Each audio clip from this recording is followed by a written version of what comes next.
this is a time when people are more interested in doing something on their own.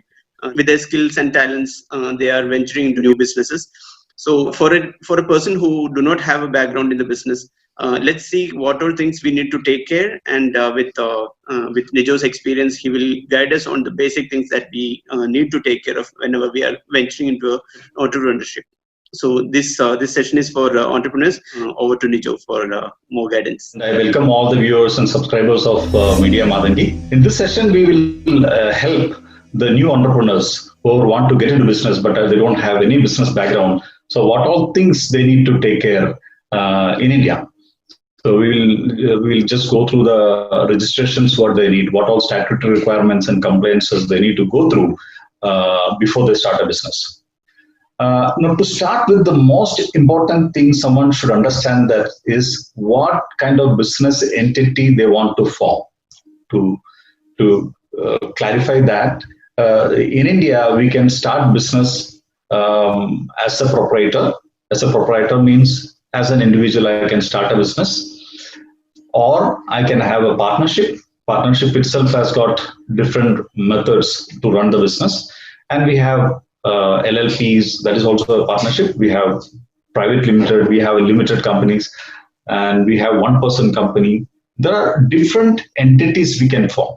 So first we will explain what are these entities actually. And first we have to select one of these before we start the business, because that will have a lot of implication in your business. When it comes to accounting or taxation and TDS rules. So let me start with the basic, the business entity, which is a proprietorship. Proprietorship is the easiest way to start the business. It is very mandatory to understand what is it and then what all things will be applicable for you, so that you are ready for all the shocks. Okay. Now, when it comes to proprietorship, actually, that is a basic one. Basically, it is a individual himself. You don't have a separate PAN card for the business. Your PAN card itself will be used for that. There is no separate registration as a proprietorship. Okay. You don't need to go and do some registration separately to form a proprietorship. What you have to do is, what are the other statutory registrations required to run the business? Now, to give an example in this session, we'll always maybe should give an example of a grocery shop, which will be understood for everybody, which will be easy for everybody to understand. So if I want to run this grocery shop as an individual, I don't need to take a separate registration for a proprietorship. My PAN card itself is an entity for me. I can have a different trade name. I can give my shop name as ABCD or whatever it is, but my PAN card remains the business PAN card also. I don't need to take a separate registration. But we need to do all the compliances and all the necessary registrations to run the shop. We will come to that. Now, the second entity will be a normal partnership, which is called as an unregistered partnership. If there are more than two people in the business, we can have a normal partnership. That is, we can have a stamp paper, we'll have a partnership deed, both the parties sign it, and it becomes a partnership actually. And with that, they will be able to apply for a PAN card, and then you'll be able to start the business. So that is another entity. Second one is a registered partnership. Now, registered partnership, the initial process is the same. You need to have a partnership deed. We need to have minimum of two people, two partners in the business.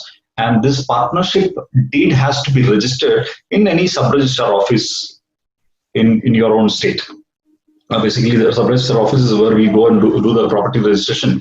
Same place you can go and have the partnership registered. Now, one more different kind of partnership right now we have in the system is LLP, Limited Liability Partnership. Now, Limited Liability Partnership comes under the Registrar of Company, that is Ministry of Corporate Affairs, Registrar of Company, which will have a central government registration itself. We also will have a name registration is available. The 2-3 categories, entities which we discuss, will not have a name registration. Like in your proprietorship or a normal partnership or a registered partnership, you will not be able to register your name. Your name registration is possible only from LLP, one-person company, limited company, and private limited company. And all these entities are registered under the Ministry of Corporate Affairs, that is Registrar of Companies Act. So these are a partnership. Now the next step will be private limited company. In private limited company, there are two different kind of private limited companies. One is an OPC, one person private limited company, which we can start with a single director and with one nominee. One single director and a nominee is required. And a private limited need to have two director minimum. You can have multiple directors, but minimum of two directors, and you can directly register that company. And then the next is your public limited company. It goes like that. Now, when it comes to LLP, OPC, private limited, and LLP, your name will be registered under the ROC. That name will be, registered in your name, and nobody else will be able to use the same name in the same industry. Okay, so that is the main benefit you will get it over there. Other partnerships and proprietorship, your name will not be registered. You may take any name, you can start the business, you see any common name when you go outside. But if somebody who was registered, he has got all the right to come and ask you to remove the name from that is the main thing. In proprietorship, your income or basically your profit is taxed as per your individual tax slabs itself. So in our previous session, we discussed about the tax slabs for salary. It's the same tax slab we are using here for individuals also. So here, when you do a business as a proprietorship, let's assume that you got 10 lakh rupees profit in that 10 lakh rupees will be treated as an individual's income, and you will be paying taxes as per the tax slab actually. And that is on a profit, not on the gross. So that is one benefit of proprietorship actually. And initial setup cost is very less in proprietorship. So somebody who want to just test the waters, they just want to find out actually whether their business will be successful and all, they can always start with the proprietorship. The setup cost will be very minimal. There is no registration asset. They need to only take the other statutory registrations, compliances, and start the business. And if everything goes well, tomorrow they can start it as a private limited or whatever it is. There are many people actually, we also suggest people who are not sure about the business, people who are not 100% sure about what they are doing and they don't have proper planning. We'll always tell them to go with the proprietorship so that they can test it for, maybe try it out for 1 year or 2 years.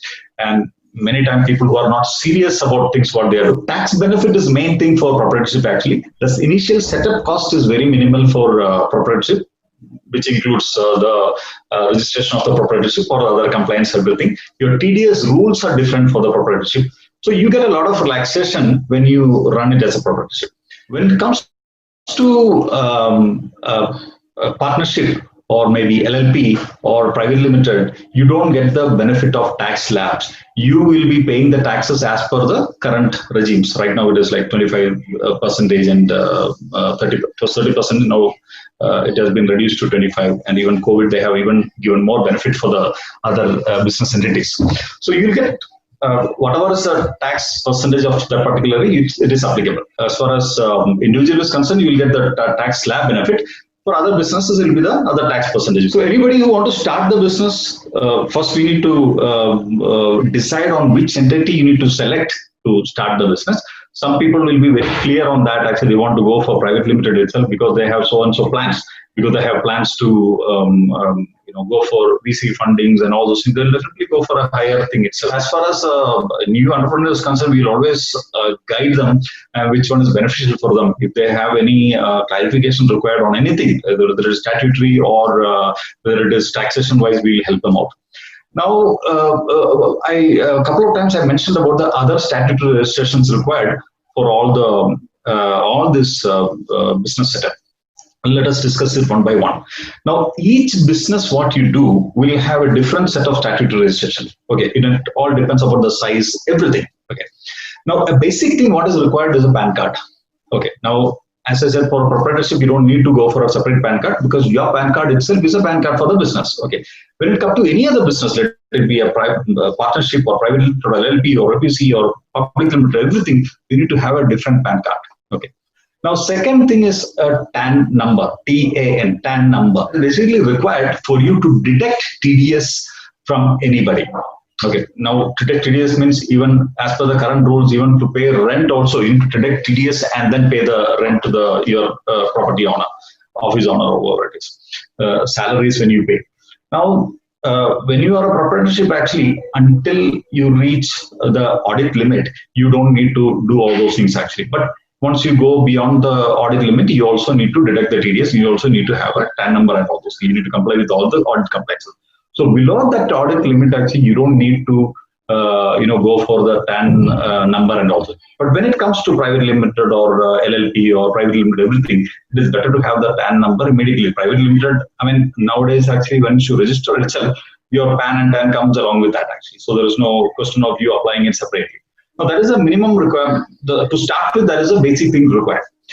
Then the next thing required, now you need to understand two things. Many of the compliances or registrations required, it's all based on the local administration also. Local administration means there could be some registration required by your panchayat, some required by your municipality, by your state government, by your central government. Everything is applicable. So it all depends upon in which state, which place, which village, or which town you belongs to right now. You need to understand what are the rules for that place and then act accordingly. But whatever is in general, I'll be able to guide you here. So let us say the business what you are starting, it could have a office space, or sometimes you run a small consultancy. You may not have an office space. You'll be working from home. So there are a few things not applicable for if you are working from home. Now, one first registration, what we all need to go and take it is actually the Labor Department's license. We call it Shops and Establishment Registration in Bangalore. This registration comes from the Labor Department of every state. So state to state, you may have a different rule for that. Some states actually take fees as per the number of employees you have it actually. So from 0 employees onward, you need to have the registration, especially when you have a office space or shop space or anything, something like that. So normally, if you're working from home, where we don't keep a commercial board or something like that, you may not have to go for that. But otherwise, in other cases, actually, you need to have a shops and establishment license from the Labor Department. This license is also called as a factory license when you are into a service industry or a manufacturing industry. The same license is called as a factory license. So this is basically from the Labor Department. And for certain business, which you have to run round the clock. Now, there are certain business which by default it is allowed to run around the clock, like for example, hospitals or maybe petrol bunks and all, where they don't need a separate permission for that. But if there is any particular business which is not supposed to be 24 hours or maybe 7 days a week, you need to have separate licenses or maybe permission from the Labor Department to run actually. Because every business is supposed to have 1 weekly off. But if you see the restaurant industry, you may have to work all the 7 days. So you may be giving weekly off to your employees, but your business is running all the 7 days in a week. So in such cases, you need to take a separate permission from the department. So that is a labor license what you need to go for that. The second compliance what you have to do is professional tax enrollment and registration. Now again, this is a state government initiative. So state to state, the rules may change, but all the business, including a one-man show, need to have a professional tax enrollment. Everybody who start a business is mandatory to get enrolled with the professional tax department. So let it be a proprietor or a partnership or a private limited or any business entity. You are supposed to have the professional tax enrollment and renew it every year. So there is no excuse for that actually. Even if you are working from home or maybe you have a home-based business, you're supposed to have the professional tax registration actually. So I don't know whether there is any exemptions for some states in India, but normally as far as my knowledge is concerned, actually for everywhere it is mandatory actually. Now second thing is actually professional tax registration. Now professional tax registration is for the employees. I think many of us are familiar about that. We all will be deducted 200 rupees from your salary.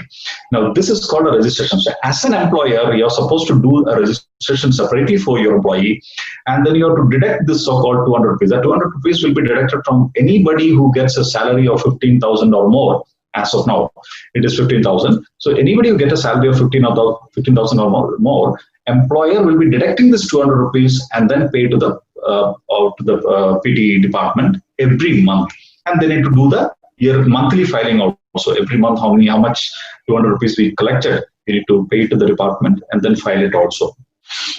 If the director or the partnership of the business himself is earning a salary of 15 or above, even he's considered as an employee who's getting above 15,000 or more. So 200 rupees has to be deducted, and the company has to take a registration there also. So that is called the PT enrollment register. So we covered that part. Now another thing comes into picture is ESI and PF. Now ESI and PF is applicable if you have employees if you have 10 employees or more. So those registrations, you need to do it actually. It is a one-time registration, and every year, as per the eligibility, you're supposed to deduct the ESI, deduct the PF, and then you have to pay it with your employer contributions. For both ESI and PF, there is employee and employer contribution also. So you need to pay to the ESI department, you need to pay to the PF department as per the percentages, and then file the returns every month. So that is another compliance. Now, there is something which is very important, which is actually a health department license or a trade license. Normally, for all the trading firms, you are supposed to have a trade license from your local municipality. So the rules may differ based on the city you do the business, but normally you need to have a trade license separately from your municipal authority. And the same trade license is also called as a health license. So in that case, actually the health department under that particular municipality will come and inspect your property and give the license. Basically, this health license is required mainly for food outlets, restaurants and catering people and all those people. Instead of trade license, they'll be giving a food license over there. Okay, and that comes from the local municipality. Now, when it comes to food, there is one more license which is required from the central government. That is called a FSSI, Food Safety License, which is from the central government. They have two separate registrations. One is for the people who sell food, and one is for people who manufacture food. Actually, so these two are mandatory for people who deal with food items. Either they sell food items or maybe manufacture food items. So this municipal registration food license is separate. They will come and inspect the property and give it. Actually, the other one you can apply it and take it. Now, during this COVID lockdown, post-COVID, we have a lot of inquiries from the new entrepreneurs or existing entrepreneurs also. That is regarding MSME registration. That is medium and small scale industry registrations. So if you all recollect, actually the first press meeting conducted by our Honorable Finance Minister, she had given a lot of offers, loan offers, everything for MSME registered companies. So MSMEs consist of almost, let's say, more than 50 or I think 60% of the total business in India. Maybe in size they are small, in numbers they are huge. Now, there are a lot of benefits for this MSME companies. Now, even the latest one is a COVID loan. So that is the reason actually we get a lot of inquiries for the MSME. So basically, there is an online registration which anybody can do it actually in the portal. You can take a registration. This applies for proprietorship and private limited. Any of them can apply for this MSME? Yeah, MSME registration can be taken by any of this entity. Let it be proprietorship or let it be partnership, or any of these entities can take the MSME registration. Besides the loan part came only right now actually after this COVID announcement, it came into picture. Even otherwise also MSME has got a lot of other benefits. Many people are not aware actually. If you are MSME, you even get a discount in your electricity bill. Okay, as far as you go and oppose go through the proper channel, you'll be able to get discounted electricity charges and all those things are there.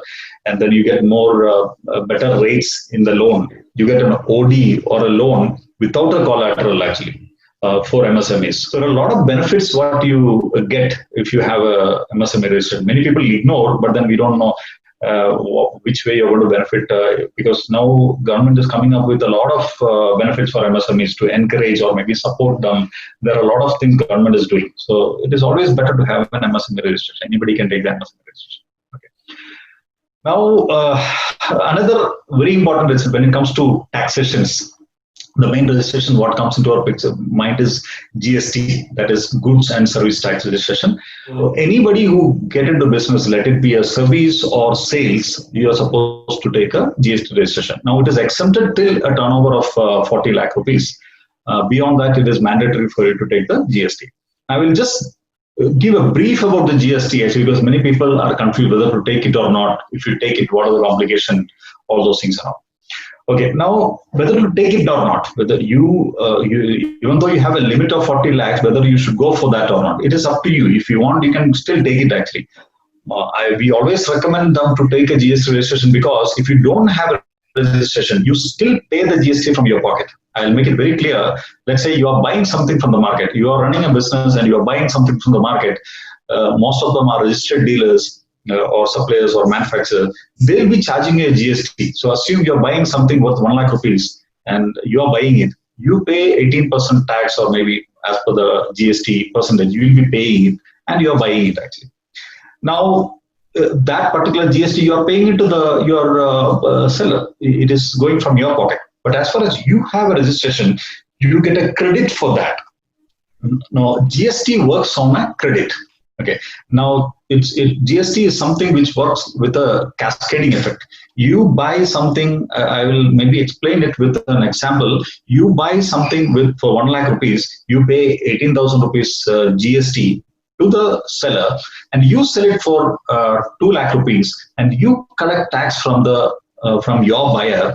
And what is the differential amount? Only that amount you will be paying to the department. And finally, the amount has been paid by the end user to the buyer. Now, buyer, if he resell it, actually he will be charging that differential, the TDS GST on the differential amount to his buyer. So finally, the end user will be paying the entire load. So whoever starts like this from the manufacturer onwards, everybody will be only collecting it and paying it. Even though he pay it, actually he'll be collecting from his buyer. Okay, or maybe whoever is a service receiver, he will be paying it to them. So whoever is registering the GST, he will never have any financial liability as it is only collecting from somebody and making a payment actually. Okay, so that is the main benefit of GST also. We are not doubly taxed. Earlier, actually, there are a lot of business actually used to get charged 2 times. Actually, the consumer also is a beneficiary for this GST regime. Okay, so if you ask me whether to go for that or not, my turnover is less than 40 lakh. Should I go for that or not? My answer is yes or no. If it is too less, and if you don't want to get into an nitty-gritty of filing the GST registration, because GST filing compliance, everything monthly we need to do, that also will have its own expenses. So if you don't want to get into that, yes, don't go for that, no issues. But then it is always beneficial to get into GST, because you don't pay anything from your pocket. It is always collected and paid. The only additional expense you will have there is actually the compliance expenses. You need to have some consultant or a staff to do the filing. Data entry work will be too much. Each and every bills has to be entered in the system. Those kind of compliance works will be more in GST, but at the same time, it is always better to have a GST, because in the future, the government also will be strict about that, the GST compliance, everything. So I don't think there will be any ways people can, avoid GST and all those things. It's always better to have a GST. When it comes to proprietorship, you said any individual can start with that, and they can use their PAN number. So they might be having a savings account with their bank. Is it mandatory to have a current account to start with that, or is it fine to continue with the same savings bank account? Not just proprietorship. Anybody when we start the business, you are supposed to have a current account. Okay, so it's always better to have a separate savings bank account, and we'll have a separate current account. Current account is always for doing the business, and it is better to keep separately, because if there is an audit and everything, then you can always give your current account and get it audited. You don't need to, take any transactions of your savings bank account. And for your transparency's sake, also, it is always better to keep these two things separately. Also, one more thing, when you, as far as your proprietorship is concerned, as I mentioned in the beginning, your PAN card is the company's PAN card also, but your name in the PAN card may not be the name of your business. You can have a different trade name. And how do you get that name? How do you open a current account in that name is the question everybody asks actually. So what you do is, see, as far as bank is concerned, they go as per the RBI rules. So as per the RBI rules, any business people who want to start open a current account, in a trade name, they are supposed to do or maybe provide them at least 2 statutory registrations. Statutory registration means any of these registrations what we discussed, let it be shops and establishment or personal tax or maybe GST, any of these statutory 2 registration copies if they give it.